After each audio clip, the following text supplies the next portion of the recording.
Well, hello there.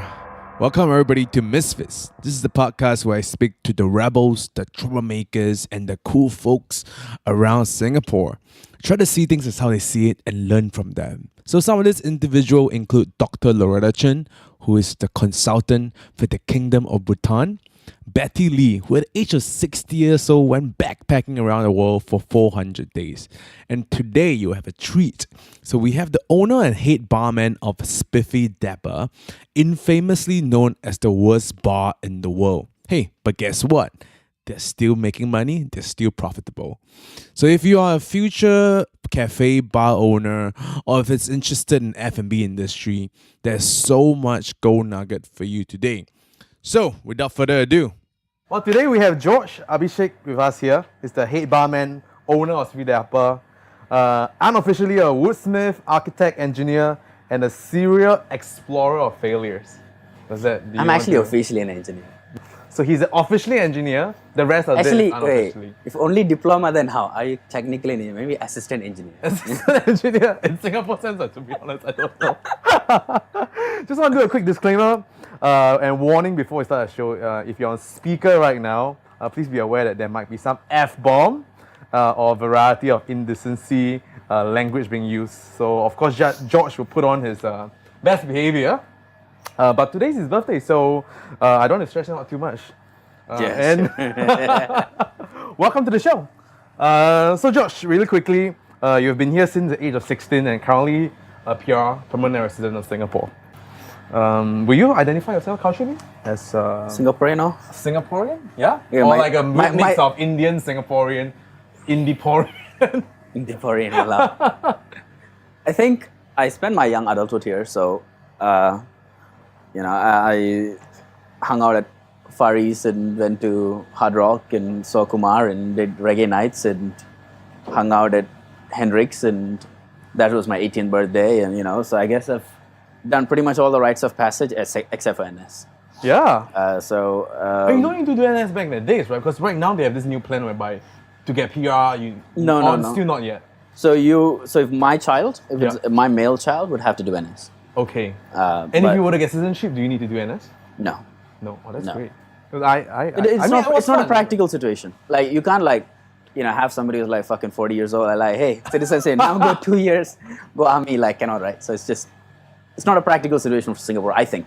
No, I mean, I wouldn't do NS if after the age of 30. It's just way too, the opportunity cost is way too big to do the NS. I think some of the people are doing that National Volunteer Corps thing. Mm-hmm. I really want to do it. Oh, that's the one in the US? No? No lah, bro. Singapore has. NCC is that? No, what's that?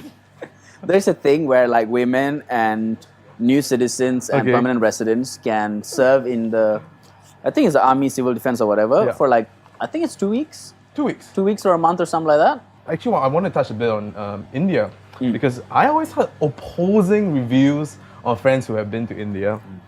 They hate it or love it a lot. I took the liberty yesterday to Google Kerala and found some interesting data. So it's the south coast of India. So let me just look at my data over here. Positive population growth rate, lowest positive population growth rate of 3.44%, highest literacy rate, 93%, and the highest life expectancy of 77 years. That's awesome. Okay, so Kerala is on the southwest coast, so which means that there's this monsoon. So the Indian peninsula is like this. Mm-hmm. Kerala's like here, and there's this monsoon that comes here like this, right? And then there's this group of hills here. So Kerala gets all the fucking rain, which means for centuries and millennia, Kerala always had rain. So monsoon comes like this, hits the hills, and we get the rain. It goes over to Tamil Nadu, which is the other side, which is where most of the Indians in Singapore come from. Oh. So, they speak Tamil, right? So most of the time, by the time it gets there, it's fucking dry air. So they don't really get a lot of water. So, but over time, what happened is, so Kerala has been, traditionally very fertile land. Okay. But over the last, let's say, 50 years, the guys in Tamil Nadu and Karnataka, which are the states above, they figured out, let's trap this water and build proper irrigation systems. So now Tamil Nadu makes more produce than Kerala. But Kerala still is fertile, and So I saw what- a lot of tea leaf. Is that where Well, there is some of tea it. hills? There's hills and there's all kinds of spaces, right? But the key thing is like because of Kerala's history, Keralites traditionally had time for other bullshit like communism and workers' rights and not killing your female children and stuff like that. It's very progressive in India. Like it's a fact of life in India that especially in the olden days, female child is known as a burden. So sometimes when female children are born, they would just go to the fucking river and drown the kid, man. That's how it is. That's intense. That's intense, but that was just the way of life, right? But in Kerala, because you had food and you most of the time were not in poverty, which means that you could keep the girls alive, which means you could send the girls to school, which means you could go to school yourself or send your kids to school, and that kind of helped Kerala get to where it is. I think it's purely just a matter of geography that has led to the prosperity. Life expectancy as well. Yes. As the Similarly, the other direct opposite would be West Bengal, which is where Calcutta is. Okay. Calcutta is very similar. It's near the Sundarbans, which is the world's biggest wetland area. So they also have always had food, which means they have always had time for awesome stuff like workers' rights and communism and all that stuff. Like in Kerala, right? Yeah. One term is the left government, which is the communists, and then is the rights, and then they switch. Not ever since independence have they had 2 terms in one go. And that's beautiful Kerala because, they just keep going like...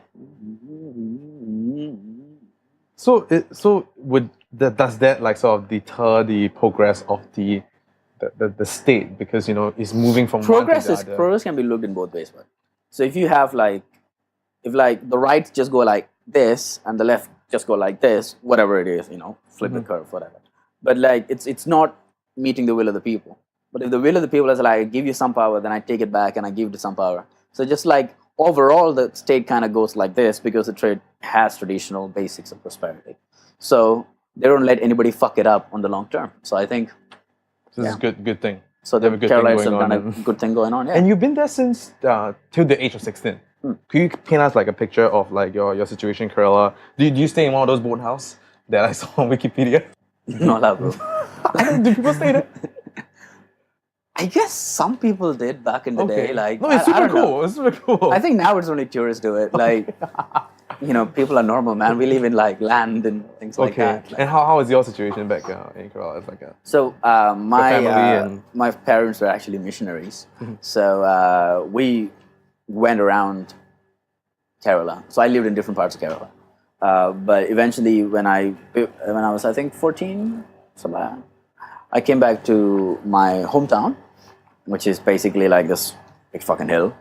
It's like halfway between the hill, there's a house, long ass house. It's one of those old houses where like, you build one room, then like, okay, then one more member of the family, you build another room, another room, another room, another room.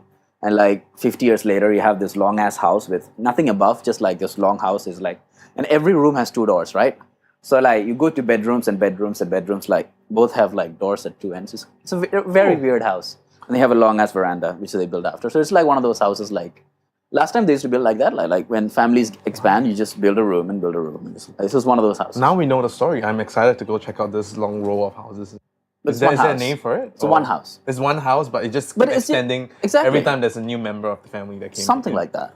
At one time I remember there were like, I think great-grandfather, grandfather, dad, me. So it's like 4 generations living in the house. And it's like lunch was like, especially during harvest season, lunch prepared like for like 40, 50 people. Wow. So Right. is there a living room for everyone to eat together, or sort of just? No, we all just sit outside, sit on the ground. That's cool. Yeah, farmers, bro. Very cool. And what made you came to Singapore? I mean, you had the scholarship. Also, what were your plans before, and how did that sort of like twist and turn, and then end up in Nanyang Poly doing engineering? Well, I wanted to be an architect, or I wanted to go and just do product design. I actually wanted to do product design here, but during the interview, I built this prototype of a bike from like junk. And they thought, hey, this is a good engineer. I thought they would say this is a great product designer, but they didn't think that way, so fuck. So you got here and got a scholarship. to learn engineering in Nanyang Poly? Yeah, I guess Pretty much you sums can- it all up. Well, pretty much it's like, back in the day, like Singapore was like still, focused on a manufacturing economy and you had engineers. So you had your theoretical engineers and you had your minion engineers. So I was the minion engineer part. So what they did is they allowed us to come to Singapore and pay the same school fees that Singaporeans pay, right? So it's a pretty good deal. In return, we have to work for 5 years in Singapore. So that was the deal. So I wouldn't really call it a scholarship because, you still had to pay your school fees and all that stuff. But it was significantly cheaper than if you were just a private student coming to Singapore and That's true. enrolling in a poly. Yeah. How did that sort of make you end up sleeping in the park? Is it the park for a month? What is that even possible? How do you even hike the police to end park? Actually, it's not very hard. It's pretty easy. Anyways, so SARS came. I was working in this seafood and Western seafood restaurant. It's called Key Largo. They couldn't keep me on shift, so I didn't have money because I was not going to work. So then at that point in time, I was living in this room with like 6 other guys. It was like one HDB room with 6 other people. And like, no money. I was paying $150 a month, right? And like, fuck, no money. So, okay lah. Then the guy like, okay, fuck off. I'm like, okay, cool. So then I kept all my like clothes and stuff there and I left. But it was actually not too bad because I was still at school. So I used to like sleep in one of those. Singapore is great, right? You have the, in between the HDB flats, you have the, what do you call it? The playthings, and you always have the playground. Yeah, playground. You have the steps, slide. and there's like this whole thing, and then the slide. So in between, there's enough space for you to actually just lie down. And most of the time, you lie down there, nobody sees because folks are doing it. It is sort of like closed and there's Yeah. sheltered from the rain. And unless you're like making issues, right? Like if you go there and make noise, and some neighbor will complain and call the cops. Otherwise, cops like see you like sitting there, like, okay, some guy doing his whatever the fuck. They don't disturb you, lah. So then you sleep there, wake up, go to school, swimming pool, swim, shower, back in the game, then go to the computer lab in school, obviously, and sit and do whatever, lah. And then that was the day. Okay, so it's not like a situation whereby you're in a Bishan Park. I was in Bishan Park a couple of times, obviously. Oh, so it's It's swap around. You can't be like staying in the same fucking park every day. Then Well, I obviously thought there's like a territory for people. Who that are is how living in you park. get caught, bro. Oh, okay. Well, there you go. the wise words.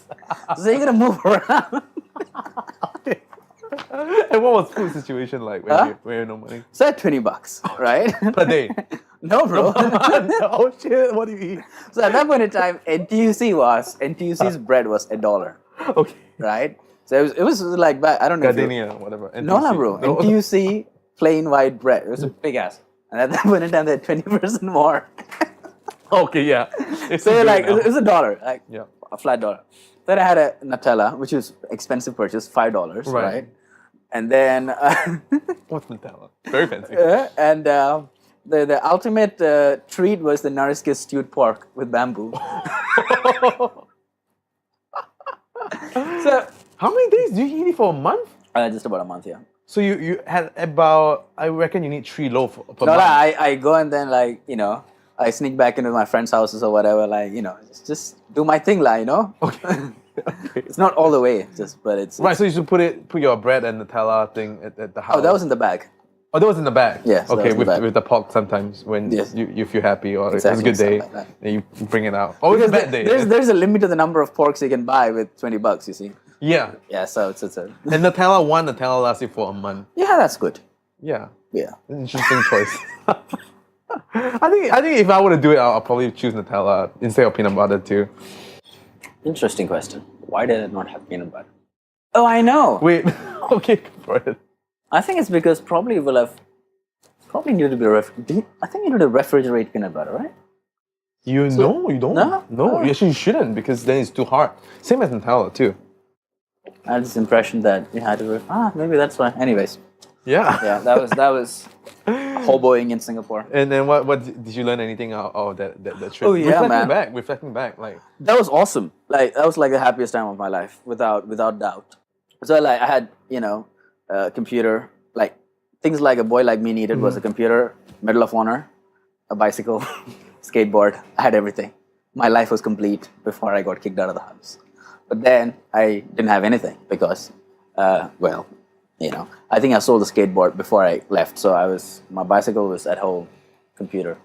So it was kind of a liberating feeling not being connected to things, because that really changed my life outlook. But after that, like, that was cool.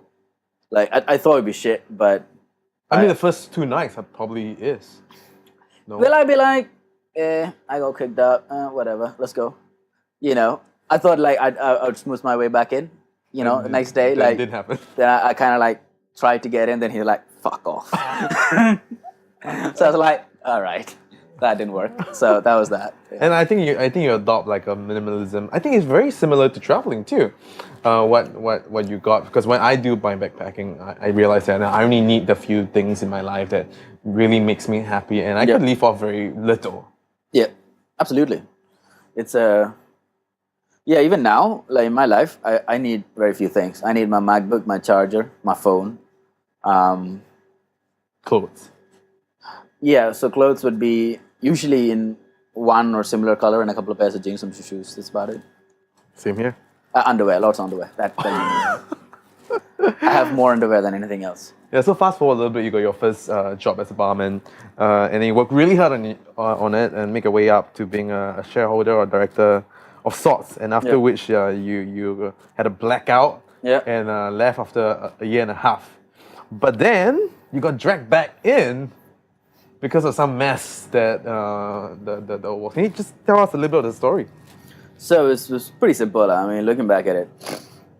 So 2008 is when the massive boom in Singapore real estate happened, and that was, you know, properties kind of like doubled, kind of shit, like bam, right? You know, like 2006, 2008, properties just went like this. So at that point in time, the property that we were in got bought over, and my partner saw the opportunity to sell back his lease. He sold and he buggered off. But and you left, then you were away already. I was away. I was not part of that. But Okay. you know, he was he sold the lease. But you know, due to the way his companies were structured, the lease was one company, operations was one company, which is how you should do it.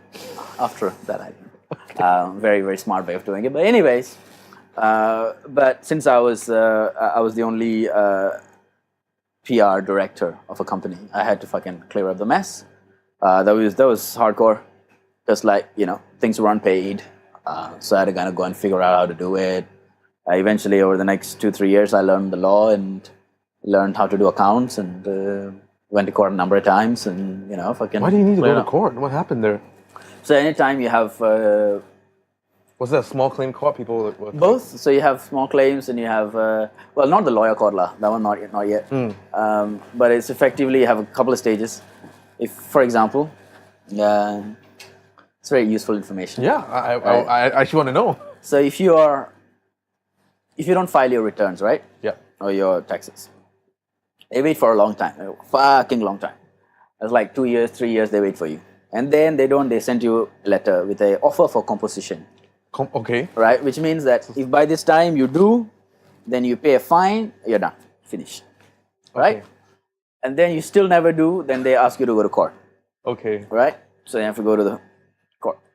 And then it's like a line. It's like just like paying a traffic fine. So it's a line, and then you're like, okay, I want, you know, you say your reason, like I want like 3 months. Then the first interval, first adjournment, they give you 3 months. Then they make it 1 month. Then they make it 2 weeks. At the end of which, it's more than enough time to figure it out, you know, to do it. Right. And then at the end of it, if you do ready, you pay your composition fine, you submit it, and then it's finished. Right? But the problem is, with me, I didn't have the necessary, know-how. Okay. Or I did not, because company laws have to have like X% of the shareholders and stuff have to be here to make it happen. Like, you know, Yeah. more than 50% of the shareholders must be here. Like, all this shit was like, didn't know how to get it done now. So like, fuck. So there was like, you have 2 agencies that would always come after you, which is IRAS and ACRA. Yeah. Right? Oh, they're different. I didn't know. Oh, yeah, that. yeah. I thought they were together. IRS just Yeah. controls the fucking, companies, right? Your basic returns and compliance and all that. Taxman takes care of the money. right? IRAS, that's So, IRAS. so if you don't file for 3 years, effectively you're looking at 6 charges, right? 3 from IRS, 3 from ACRA, which means that each charge, most of the time the charges will be on different days. So like 1 week you go for this month, this year, next week you go for next year, then you adjan. And you were the one like representing the Yeah. There's the only one left, man. And then you have creditors. Creditors are even funnier. Creditors, you can actually get by lah because we have no money. you have no money. So it takes about 15 grand plus to bankrupt a company in Singapore. So if your company has paid up capital of like $1,000 or whatever, like they can't really claim anything other than suing you for mismanagement, which would cost you even more money. But if you have no money, suing you for mismanagement is suing me into bankruptcy, which would cost even more money, so it makes no sense for them, right? Yeah. But I was also not part of the thing, so they can't really sue me for mismanagement. So they are in a pickle. So they have people like, So mainly you have problems from IRAS and ACRA. ACRA. But the rest also you have problems, but it's also negotiation. So if the company owes somebody like 10 grand, for example, right? And then they will take you to small claims and then you'll explain, okay, this is the situation, it's just like, I can maybe pay $50 a month. And they'll be like, obviously they will like protest, like, then I'll be like, lay out the facts like, hey bro, no company bro. What you want? You want $50 a month or you want Zero. You want to sue me to bankruptcy and you spend more money and then you still don't get anything, or you want $50 a month? Most of the time, they take 50 lah. So it's a big move, but desperate times, desperate measure. But it's the only thing you can do, like just nothing else. But most of the times in big companies like that, they just write it off. Were you afraid back then to land yourself in jail or get kicked back? Abu Dhabi. No, I would be afraid.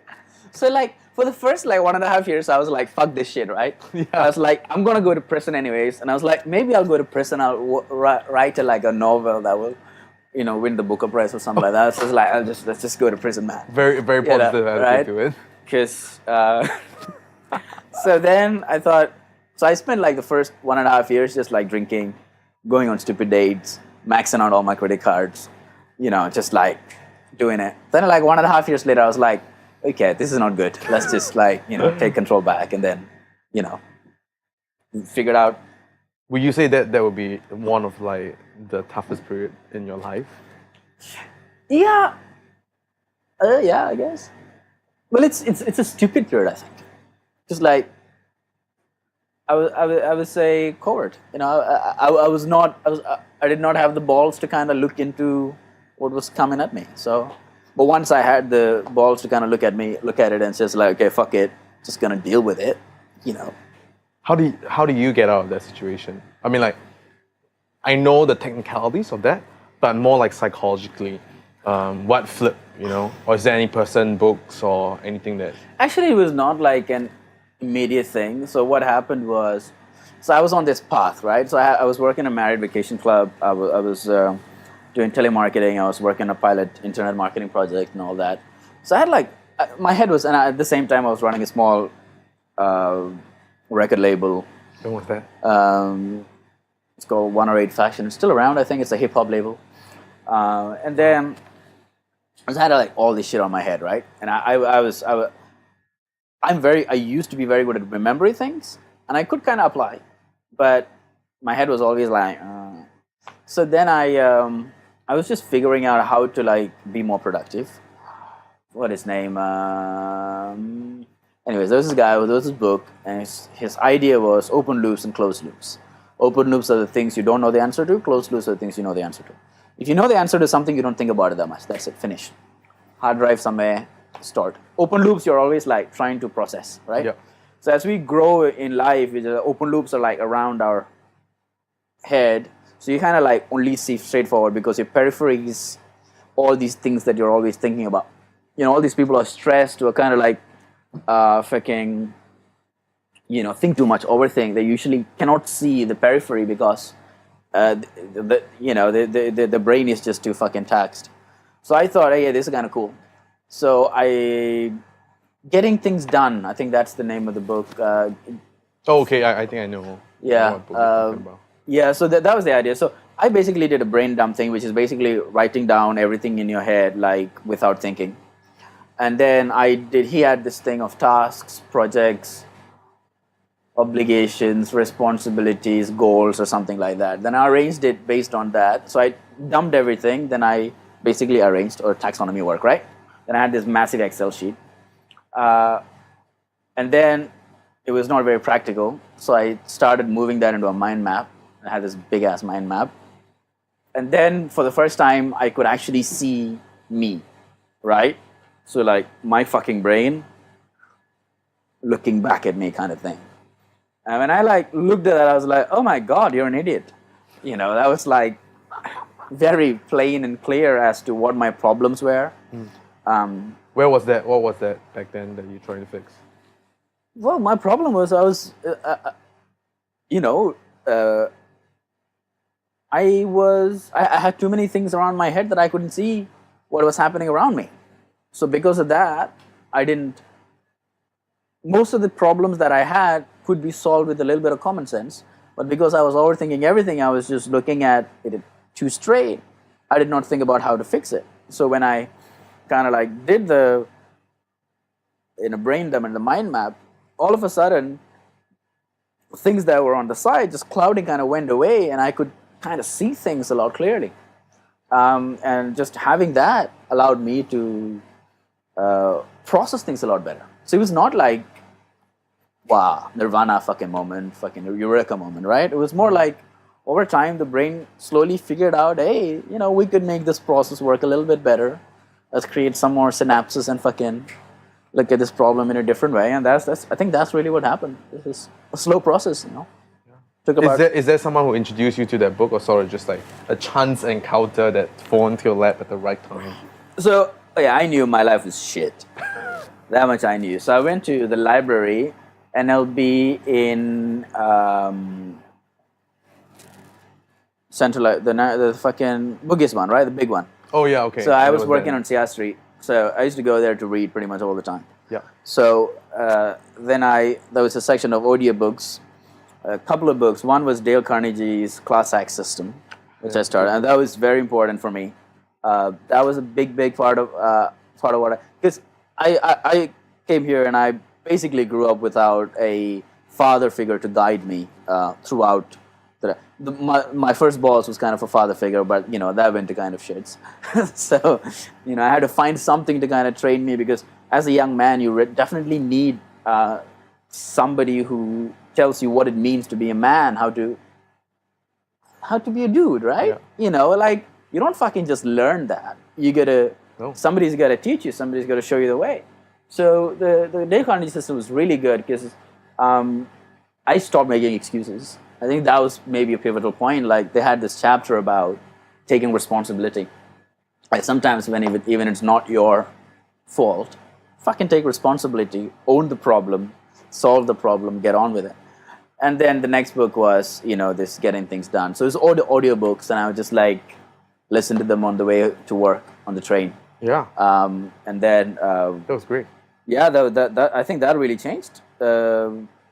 So it was really just trying to figure out what the fuck was going on. You know, where could I find some guidance? And most people who were offering guidance were asking for too much money, and I was kind of broke. So did you actually try that route to ask seek advice from people? Yeah. How do you say? Most people who had the problems I have,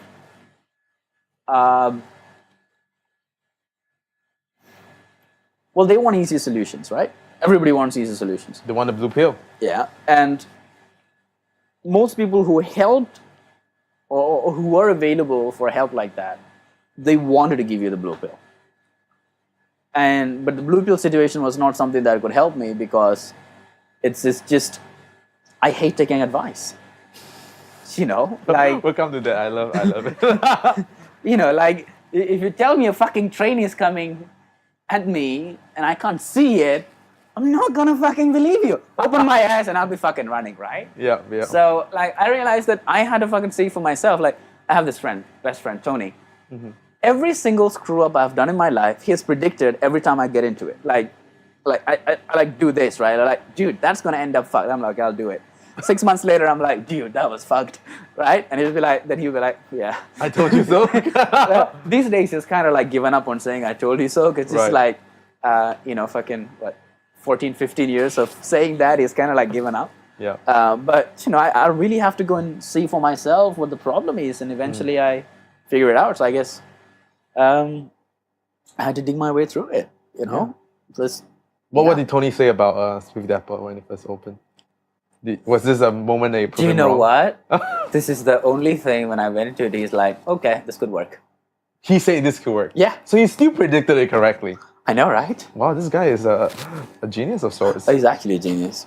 His IQ is fucking off the charts. Like, but zero EQ. Like I say, zero EQ.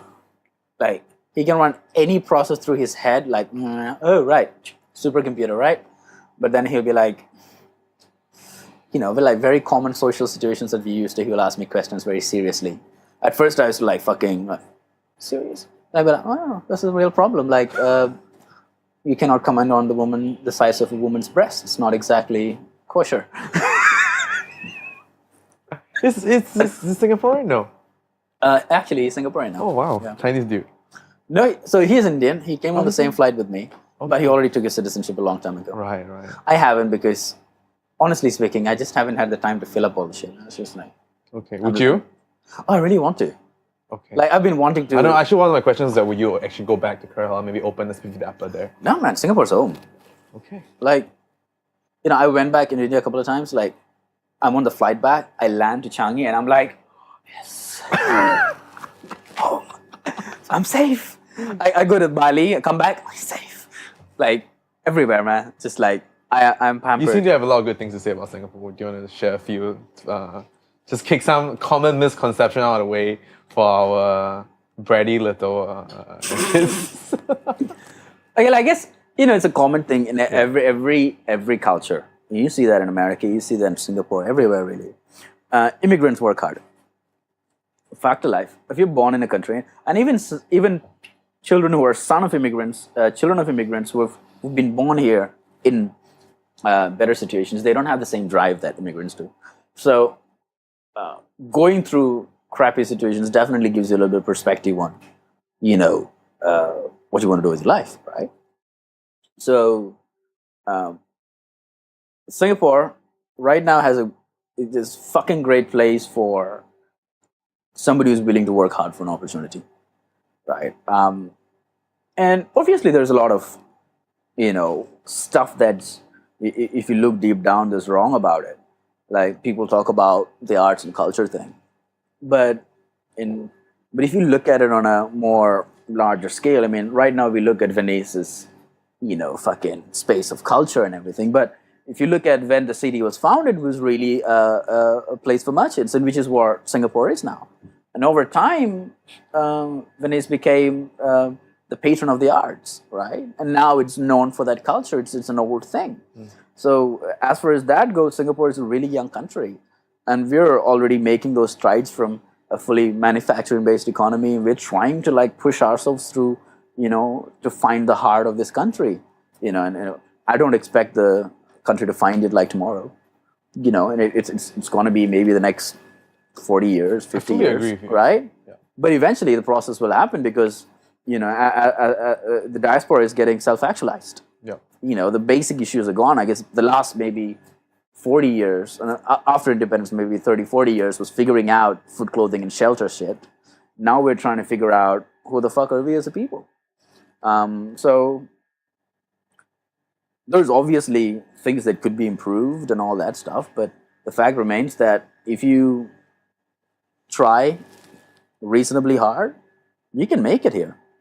It is expensive. It's got all this shit going on, but it is ridiculous how much help you can get if you just get on with it. And I didn't believe it, right? Is there any concrete examples you want to? Okay, so people talk about the grant systems, right? And I used to believe that this was not very accessible.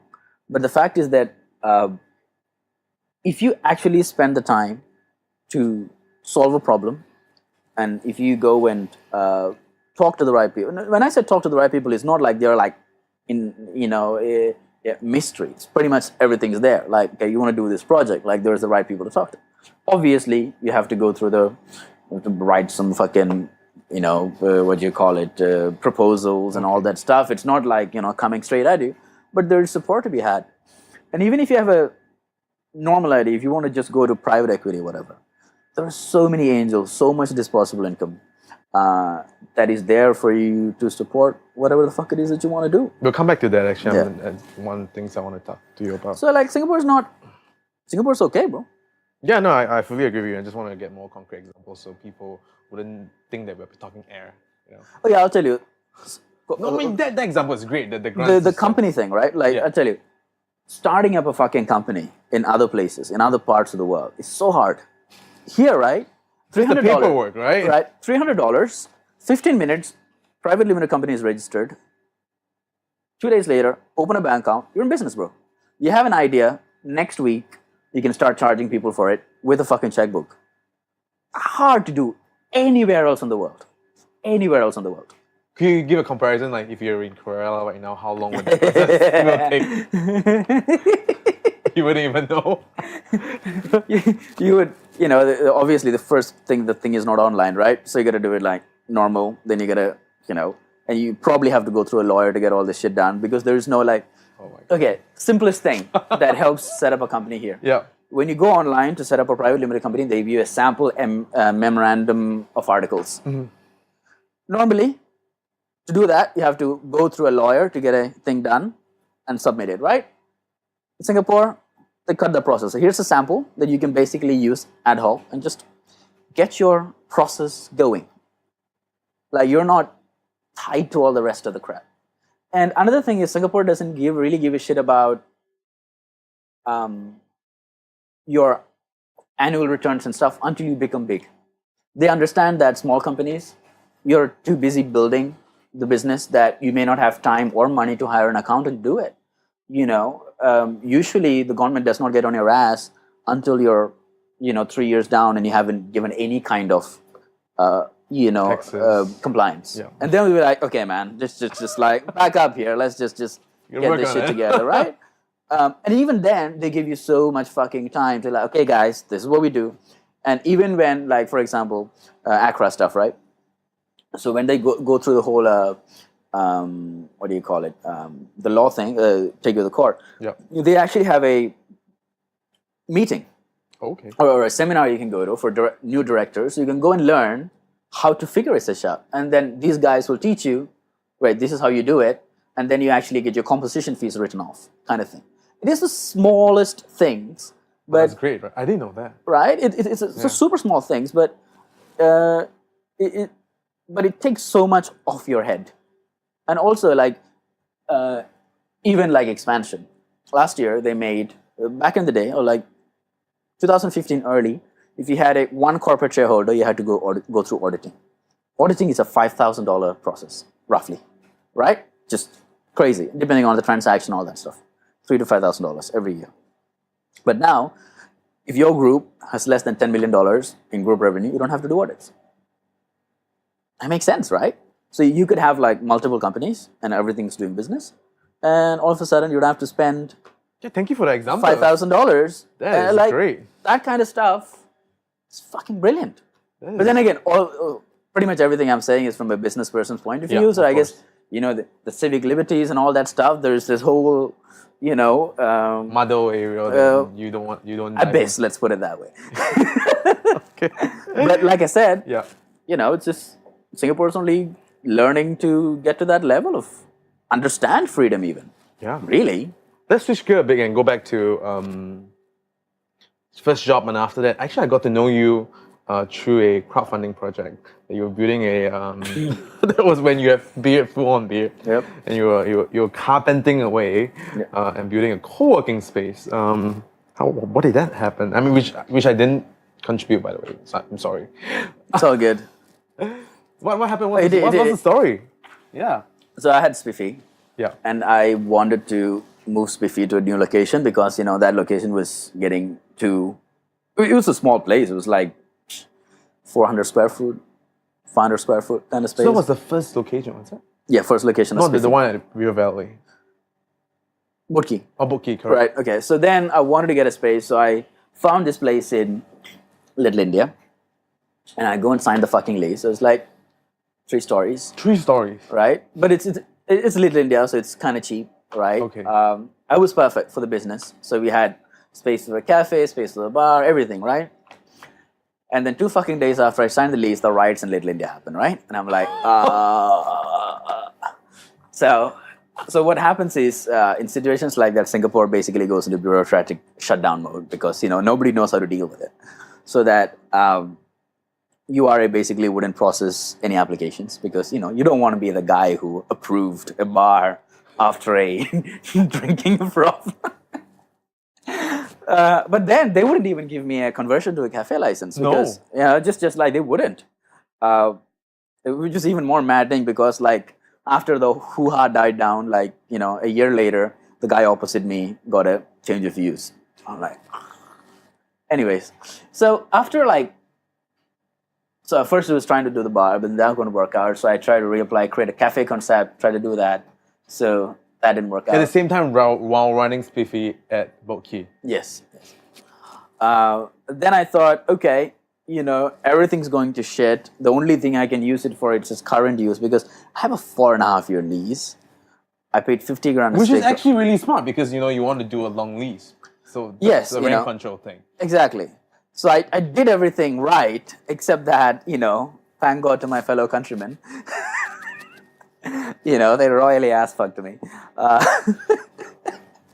Which stage were you when that happened? You were about to open or? Bro, I signed the lease, right? Okay, you signed the lease. 2 days later, they flipped the ambulance, bro. Could you go work with the landlord like, hey, I was trying to do this, but it didn't work out, man. What kind of fucking stupid landlord will hire you to back out, bro? No, but it's like, I don't have money to pay, too bad. They'll sue the company, and they will... Oh, you sign under the company? Of course, always okay. It's stupid I sign under you. No, but I mean, I thought you would do a separate thing, and then you do that and it's a shell company. Well, to do a shell company, you must have something of value to protect. That's true. So I was actually trying to create the shell company, which is, took the lease on, but realistically speaking, you couldn't back out. It was just, I had taken money from people. So I had raised money, about 50, 60 grand to take over the premises and do the basics, right? Right. So I'm already like 70 grand in debt as a company to people who have taken money from. So I can't be like, hey guys, somebody had a riot, so I'm going to pull out and 70 grand is gone. Like that is not how the world works, right? Like Singapore is small, man. If you cheat people, Karma. Not just karma. Like people know, the investor community is small, right? Yeah. So I'm like, fuck, I got to get into it. So then I thought like, hey man, co-working spaces, everybody's building it. Like, I can do one. So I was like, cool, let's do one. And then I was super broke, right? And then I was like, okay, let's see what kind of construction material we can. So I looked at timber because it's the cheapest thing to get. So I got a truck of timber. And it only cost like $1,000 because I got like unshaven, unprocessed, just planks and stuff. Okay. And then little did I know that, on the day the timber is supposed to come, I'm like, jolly, just go there. Then I'm like, big fucking truck of 10 feet planks and plywood. And there's no crane. I thought like they would have at least a fucking crane to kind of like take it and just put it down. No, here, they right? just chop it off. No, everything's sitting on a fucking truck. So this is big Chinese dude, right? Mainland Chinese guy, as a driver. And he just looks at me and he's just like, and then I have not exercised in ages. So I just get on a glove and I start carrying this truckload of wood inside. And then, I kind of died after that. But then I realized that all the pieces of wood that I got, it's not like, wood is not like a straight thing, right? So if you just buy like unprocessed, unshaved wood, some wood is, and most of it's been sitting outside, so some's like warped like this, some's like warped like this, even though it's a fucking straight plank. So you can't put like 2 pieces of wood together and make a fucking table. You gotta like find the right piece, match, and it's a fucking big ton of wood, right? And then you gotta match it, then you gotta shave it down, like, okay, you can. Then you gotta clamp it, then you gotta screw it down. I know this, actually a lot of people wouldn't have known this, but I know this because I should build a library of sorts outside my house. It's like no one told you what you signed up for. I know, right? And then you're just like, wow, this is so hard. And then you have a lot more respect for people who are actually carpenter. And it's like, how do you get this straight? Like, how did you do that? This is magic. So when I got this one, Yeah. when I built this one, Yeah. so for comparison, that beam, I don't know if you can see it. So a beam like this, right? If you get it unshaven, unprocessed, that's like $18, like that cross section, right? Yeah. If you get the same, like chosen, shaven, whatever, it's close to like $40, right? But the amount of time saved, crazy. So it's just, if I had probably tried to build a co-working space with the good wood, like processed wood, like. Wait, so what happened to the co-working space? So I spent 6 months building it, bro. Because like Did the project get funded? no, the crowdsourcing thing failed. I only had some money from the initial investors, Okay. but I was like, "Fuck it, I'm just gonna do it." So I went to build it. So I was bartending. Then I would come in, work in the day, build it. Then I would Just go you? and bartend. Just you. So I found this other guy who was an engineer. So he kind of helped me out, and we were basically like, doing it, whenever we had time now. And then it took us for like 6 months to kind of completely finish it. And by that time, I had to go back to Spiffy and rescue the business because it was kind of like, Oh. going to shits. So I never had time to market the place. But eventually it's a good thing. Now it's my office and I actually live there and all that. So Okay. works out. But it was definitely complete fucking failure. No, I think you took a very positive spin to it. By thinking of ideas it was all good ideas. Yeah, I know, right? Good idea. That's what she said. Hey, so moving to Spiffy, and now we're talking about it. This is the second location at Amoy Street, and you're also running Dapper Coffee in the day. Can you just share like a 2-minute story of like how Spiffy Dapper came to be? Eh? Tell me what your most proud thing that happened. So basically, I was working at Cufflink Club part-time. Yeah. And I was running my web design company. Then a friend of mine told me there's a space in Boat Key available, just sitting there. So I made my friend go and talk to this guy and convince this guy who had the space that I was the greatest bartender since sliced bread and fire and everything, So then I went to the first meeting and I didn't say anything. At the end of the meeting, I said, I'll do it. Second meeting, I said, I want 51%. And I had 1.5 grand in my pocket, so I put that money. Friend put like a grand, 1.5 grand. I made that guy put in like 11, 12 grand, whatever. We bought everything secondhand. The only new thing we had was my speed rail, which is my, where you keep the bottles and the ice well. And we bought really good alcohol and crystal glassware. So it was a complete shithole with beautiful glassware and great alcohol and half decent cocktails. And then it was the start of the cocktail boom, really. There weren't really a lot of cocktail bars around, and we didn't have any money for marketing, so we basically talked shit about ourselves. Idea came from Eminem's Last Round in 8 Mile. Then I basically said it was the worst bar in the world in Singapore. And then people came and because the expectations were so low that okay, we have to see this fucking shitty bar. They were like, hey, it's not too bad. And then over time it became like this hangout for the techies, and then we moved here. So we started Dapper Coffee in Boat Key. Didn't work out so well. Mm-hmm. We came here. A girl called Christine Sia took it over, and she's a fucking rock star. She made it work, So I made Spiffy work. She made Dapper Coffee work, and that's where we are. Now we're more of like an incubation company. So what we do is we find people, put them into a situation, stress test them, okay, cool. And then they have an idea, we fund them with the location and equipment, and okay, now go run your business. No, I love the idea behind Dapper Coffee actually. It's a very interesting concept. You might be one of the first pioneers who brought, people own the model of people's own businesses where the business actually equally shared by all the people who are working in it. I would say it's not a cooperative model. No, I tried. It's not nothing like Aristmedia or like SF. They have cheese board. So I tried the cooperative model, but the problem is, just a practical thing. When you give out equity in a company, you can't just take equity back. You got to buy equity back. You got to buy somebody out, right? And not all the times when a relationship ends, it's a nice ending.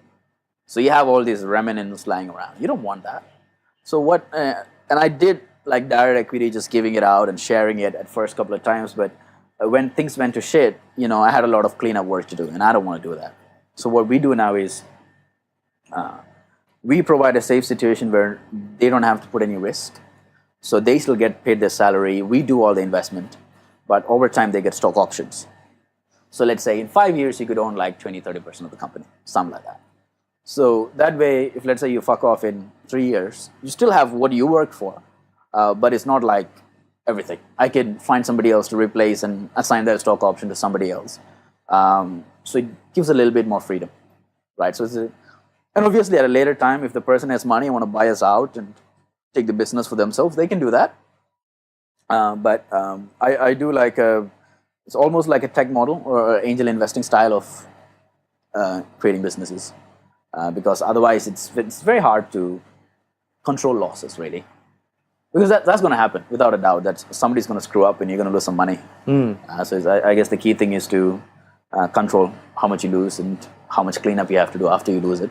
Yeah. No, I think that's very interesting, because I think you have gone through a whole series of hiring and firing and working with different people, and you have came out with that model that sort of like is best for you. Could you just explain? I just want to dig a little bit more, because I'm really fascinated by the model you have. How did it came to be, and why this instead of that? Sort of the evolution of the model that you were trying, and what motivated you to try a different model versus the traditional one where I'm the owner and you come work for me.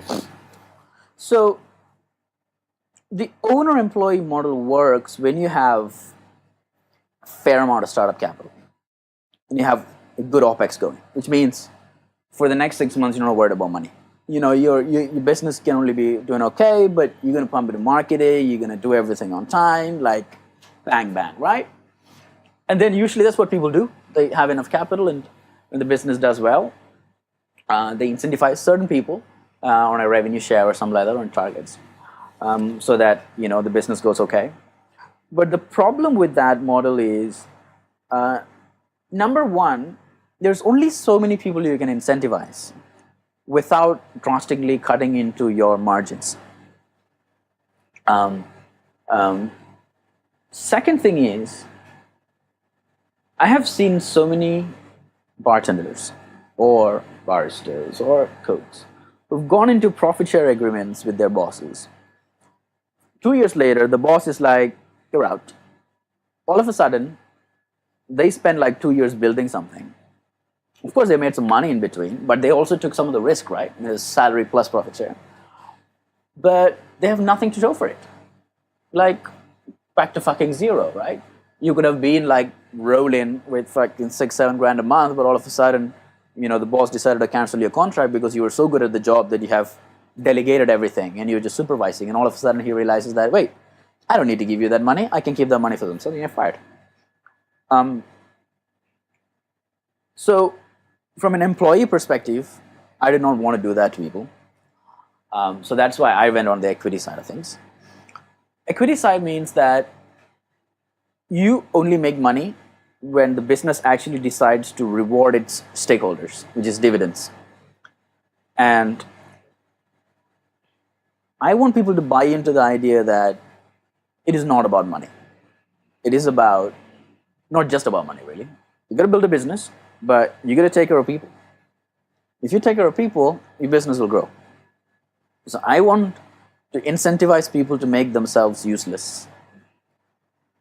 Which is, if, for example, I hire you as a manager, you're a good manager if you don't have to do anything, but the venue runs. You're a crappy manager if you have to fucking do everything, right, all the time. So for you to be good, I need to make sure you have a reason to be good for the future. So, for example, with Christine, I say, great, you run the place. Now, Christine ran the place and she gets stock options progressively. And now what she also does is she built this person called Liz, who was a barista. Now she's starting a bakery. And now Liz is going to be business leader and she will get stock options. But because Christine mentored this person, Christine gets a stake in that business as well. So I'm making sure that in the long run, Christine basically has to do almost nothing because she has already done the work. She has invested in people, she has trained people, and now she actually gets back to get the return. So I think that's kind of why we do what we do. It doesn't make you instantly rich, but it actually gives you a career. Like think, you have to think 4 or 5 years ahead to like make sense. Definitely a very interesting model that you're working on.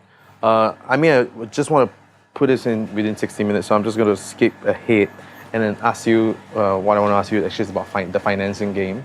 And so have you talk a little bit, if you were to be where you are now and sort of go back to early days and tell Josh explain the financing game, especially on F&B and bar, what would be the sort of like a 2-5 minutes? Okay. First thing, if you're going into anything F&B, this is a real estate based business, which means the real estate is your biggest strength and your weakness, right? You don't need a fancy interior or fancy equipment to make something work. You can buy things secondhand. You don't need to invest so much money into fancy shit. Get what you need to get a place going and keep as much money as possible for operational expenses and for stuff. If you do that, there's a much reasonable chance of you succeeding. And also, keep your things movable, so if you at least does fuck up, you can move easily. But finance side, right? And getting money together. Getting money together. It really helps if you have, once you have a basic concept and an idea, and you have people know that you can take on experience, take on responsibility, people are willing to put money behind you, right? So the key thing, I guess, is if you're just an employee who's building it, I would say do not go into this without actually working at the business. I see too many people who are like, every fucking college graduate now wants to own a fucking cafe, and I'm like, are you fucking mental? Like, and also bankers, right? Any banker, any lawyer who is tired of life, like, oh, I'm gonna open a food and beverage outlet. Like, great, But like, why? Like, go and work in a business. Like, you wouldn't open a law firm without being a fucking lawyer, unless you're in the drama Suits. But it's a great TV show. Great TV show, but. Same thing, like you don't go into F&B without working in the business first. Work in the business, and if you have money, if you have friends and family money to give you, take that money, do your thing, whatever. But if you're starting from where I started, which was basically absolute jack shit, don't have anything, don't know anybody, I think the key thing is to build those networks and let people know that you're good for something, good for the money, so as to say. Like, I would suggest small things like, now it's kind of, it's okay to kind of like make something at home and sell it to your friends and family. It's actually legal to do that under NEA's laws right now. So I would suggest don't go into stuff without knowing what the fuck's going on. Go and get yourself a food hygiene certificate, right? Make something, sell it to your friends, gain some reaction. Then there's a lot of night festivals and pop-ups going on. Go and do your pop-ups. Learn how to serve these guys. Then if the brand is going significantly, okay, great. You have now, instead of just like taking other people's money, maybe you have like $10,000 of your own. You put the $10,000 first, and then you get somebody to put another $10,000 in. Then you have a little bit more control of the company. Then you go and invest in fucking pushcart, whatever the fuck it is. But go slow, go easy. Too many people want to go everything one shot. But the problem, slower process, and I know that, if you go slow. It took me 3.5 years to get from that to this. You went to a crash course, though. Right? I did want a crash course, but it's also a very slow crash course, right? It's like, I believe in maximum iterations. Like, try, fail, try again, fail, try again. And lose as less every time you fail. That's the whole point of how I do it. But like, if you grow slowly, like some of the biggest brands, Beyond Shin, Artichoke, the chicken place. I forgot the name. Chicken place. Beyond has a Thai chicken. But But that one. Yeah. So is Nene Pop. All of these he prototype with pop-ups. Taming, who owns Kush and Potters, he did durian creme brulee.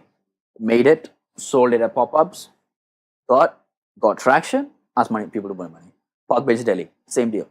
People who are actually doing it Andre, yeah. properly, like all of these guys, figured out a concept, showed people what's up, and got money. Love it. Easier to do it that way. Like otherwise, you can talk all the shit you want. Where's the fucking real stuff, right?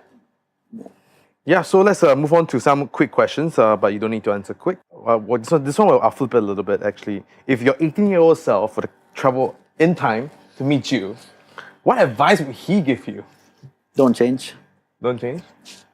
Do exactly the same. Fuck up even more. And that's what you would say to younger self too. Both ways. Bro, like this, the beauty of screwing up is just so brilliant.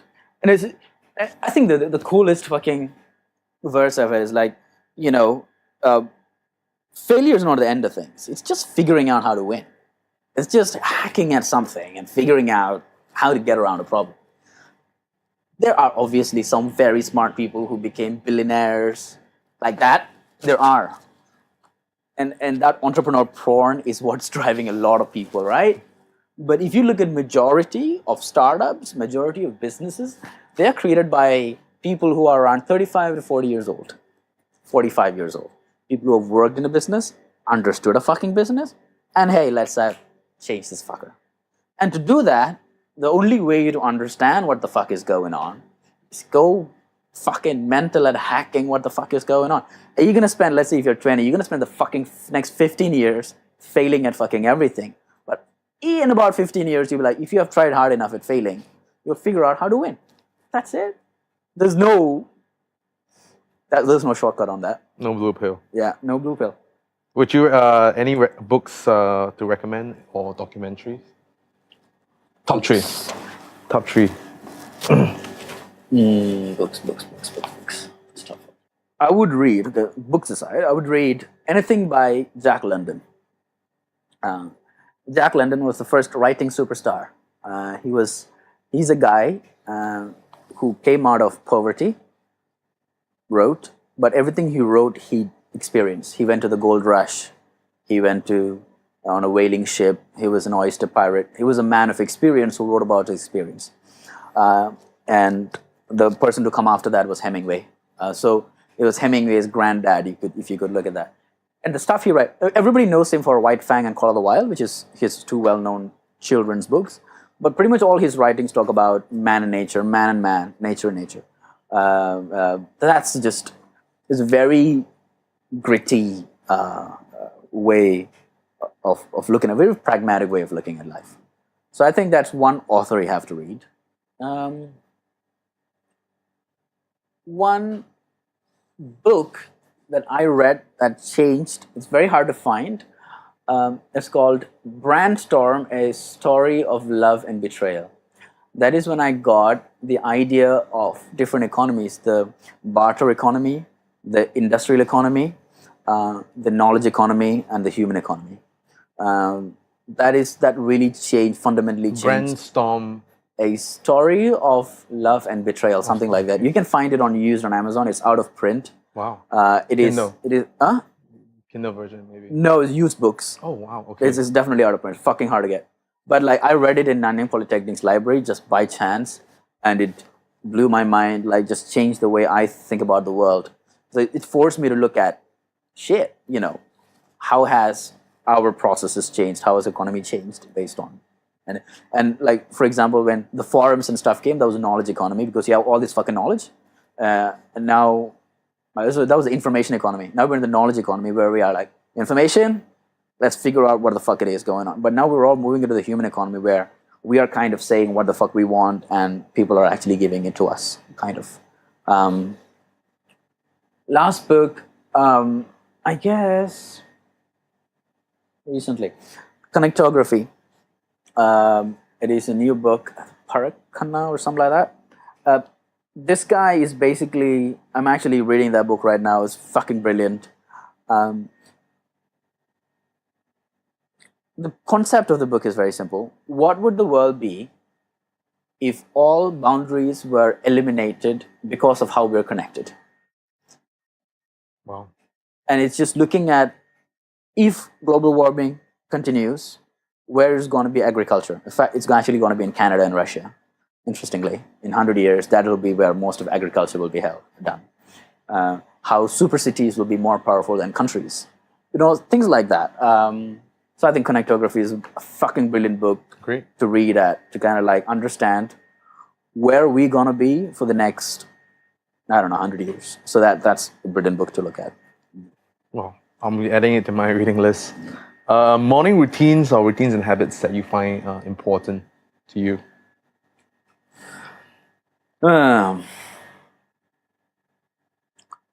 Right. So I don't really have a morning routine, but always have either jerk off or have sex once a day. Great. Yeah. Important. People, this is controversial subject, I guess. Most people don't look at it, but man, so many of the world problems comes without dopamine. Dopamine for the win. That's what's up. Okay. If your head's okay, if you're not like fucking worried about fucking all the time, which you are kind of worried as a male person. Okay. This is only advice for men. Right. I don't know. I think with women as well, I think. Like, if you... I personally think Okay. the most empowering thing for a woman is a fucking vibrator. Like, just like, awesome. Right. Like, to be in control of your sex lives is brilliant. So I would think just being in control of your happiness and being able to do it naturally without medicine helps. So, yeah. Okay. If you have a bus poster anywhere, what's it gonna say? Or you can decorate a whole MRT carriage. A what? A bus poster, like a bus stop. You have this poster that. So you have a poster. You can put anything on it. Huh. I guess I have to plagiarize the Brits and say, keep calm and carry on. There's nothing else you can do, really. Fucking get on with it. What are some of the most common misconceptions about you or your work? I guess the most common misconception is that it's glamorous. It's not, because I spent yesterday fixing a tap. Today I'll be fixing a leak. Last week I was fixing toilets. Running after licensing. Other misconception is that you can get really rich by doing it. Fact is, if you want to grow a business, you're not going to get rich anytime soon. Most of the time you're broke. I'm mostly broke most of the time. That's that, I guess. That's the key things. People think it's like glamour, but it is really just a Hard work. retarded amount of work. I do nothing but work. I spend time with my wife a little bit, if possible. But every day I wake up, I switch on, take a shower, I switch on, I'm at work. So that's really it. But I guess there are some people who have made it and kind of have a good life. But Yeah. but you pay for Down it the with road. blood, right? Yeah. Like, you do at least 3 to 4 years of ridiculous work. Like, there's no offset. It's just like, then maybe if you're lucky, you'll get to that space. What are some of the projects that the audience can look forward to? You do a few things coming out, right? Yeah, FMB, so the- at OSG. So key thing right now is 2 big projects, other than whatever's happening. Like, so the incubation of F&B concepts is kind of like The process. running. It's already going, right? But the key thing we're doing right now, I'm working on a B2B side for the F&B industry. So, in the process of getting seed funding and all that stuff sorted out to kind of scale it. But the thing I'm really excited about is a project called Social Farms.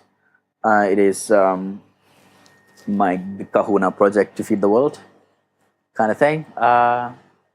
So that's, we're in the process of getting the space to do the initial prototype for research. But the idea is basically aquaponics, which is using fish waste to feed plants, like hydroponics but with fish, and using sensors and the data from it, and use big data analysis to figure out failure points, predict them, so that I could have systems that I could dump in the middle of Sahara and create food with very little water.